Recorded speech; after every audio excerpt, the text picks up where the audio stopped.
What is going on, guys? Welcome back to Wildcat Cave. Kentucky got their butts kicked at home again. Oscar Tshiebwe was the worst player on the court again. We're back on the bubble again. Calipari says he should have played different people again. The basketball Benny lineup barely played again. I genuinely don't know what to think about this team anymore. We play really well at times, and sometimes it looks like we've never touched a basketball. What used to be a good defensive team now can't guard anybody.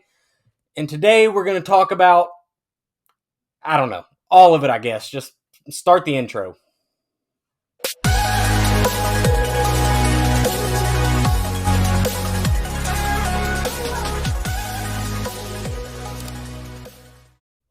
Guys, I got to be honest. I'm kind of at a loss for words about this team. How do we come out and score 40 in the first half against Arkansas and play really fun, physical type of game in the first half, and then come out of halftime and look like there's just no energy or fight in anybody except Casey Wallace?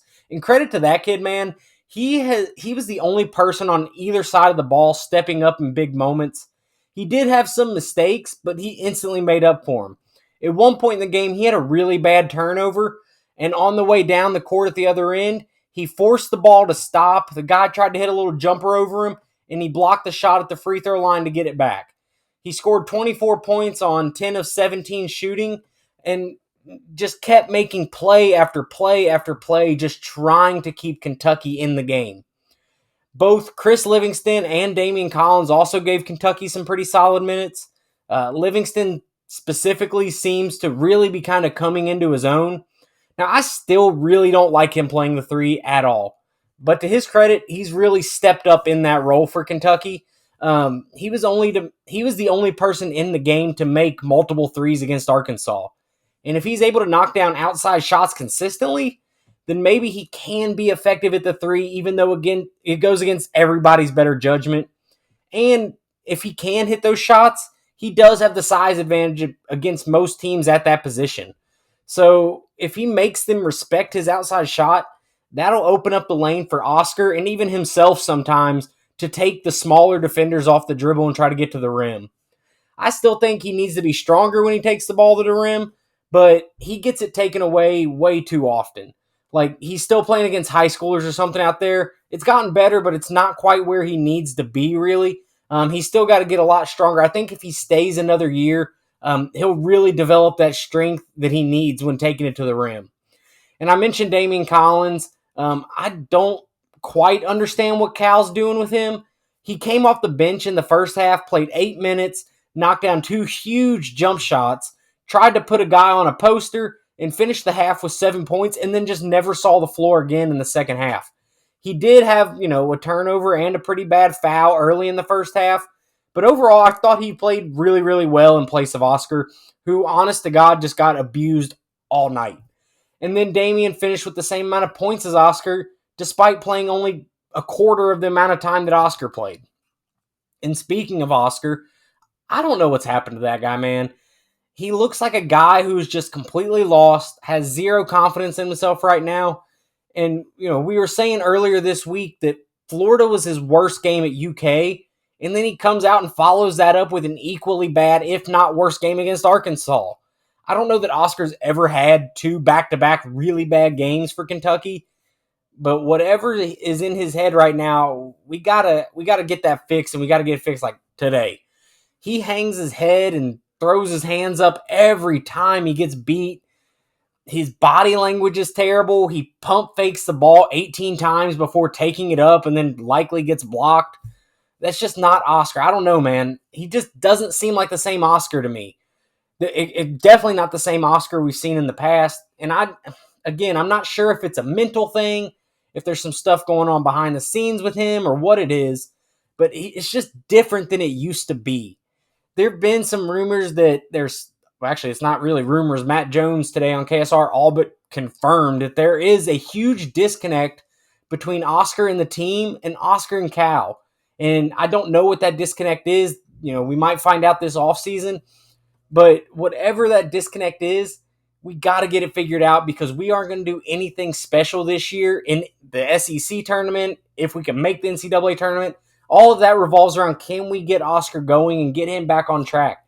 If not, if we have the National Player of the Year and he's not playing well, or hardly playing decent, we're just not going to be able to do what we thought we could this year, and even still think we can do.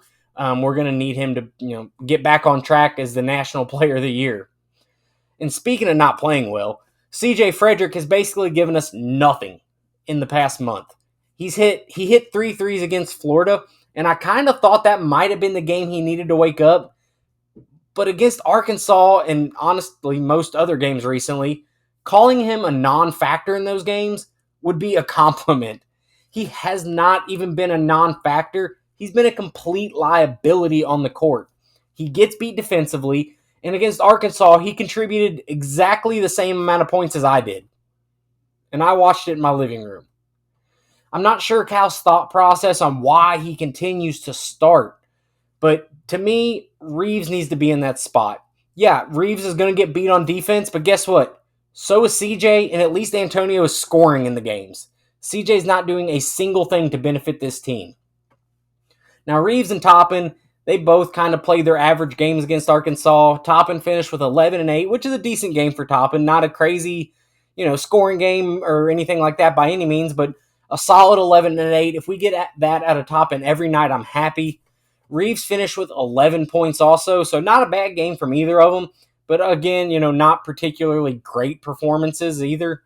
So, all we can do now is kind of look forward, put the Arkansas game behind us. We have 7 games left to finish the season. Of those 7, 5 are quad 1. We have to win a couple of those to make the tournament. I think the worst we can go and kind of feel okay about, our tournament chances is about 5-2. If we finish 5-2, that means we probably finish somewhere around a record of 4-9 in quad 1 games, which first off, that should never be Kentucky's record in quad 1.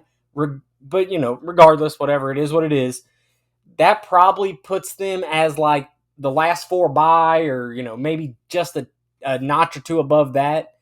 So we wouldn't necessarily play in the play-in games, but we'd probably still be 9, 10, 11 seeded, somewhere in there.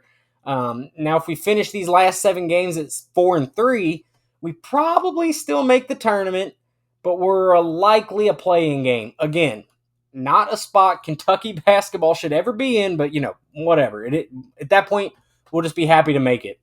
Anything worse than finishing the season 4-3, I think we're really going to have to fight for our lives in the SEC tournament, whether it be making just a really good run, beating some really good teams, or, winning the whole thing. That way we don't rely on an at-large bid. Overall, man, I'm not sure what the answer is for this team. Feels like every time they figure one issue out, there's something else that goes wrong. Kaysen finally gets going, now Oscar's playing bad. Reeves starts making shots and Frederick disappears.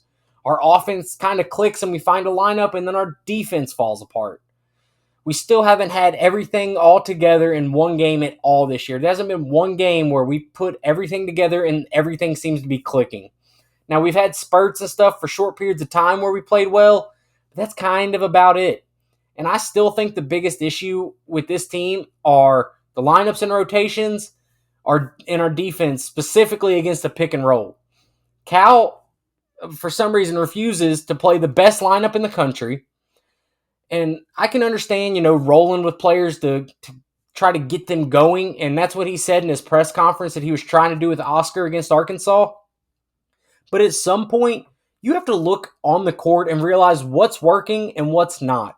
And Damian Collins and Reeves were working. CJ and Oscar were not.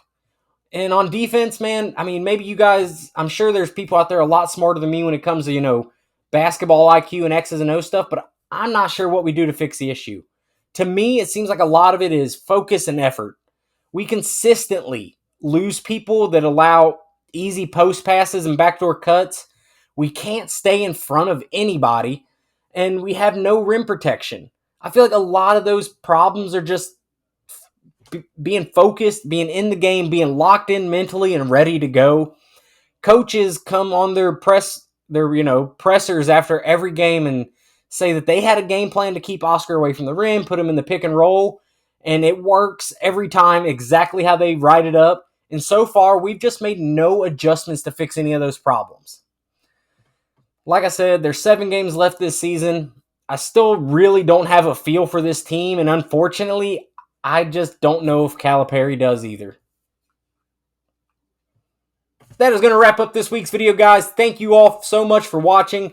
Be sure to subscribe to stay up to date on all things UK. Leave a comment on what you believe is the biggest issue facing this Kentucky team right now. Drop a like for me to help the algorithm. I'll see you guys next week. Go Cats.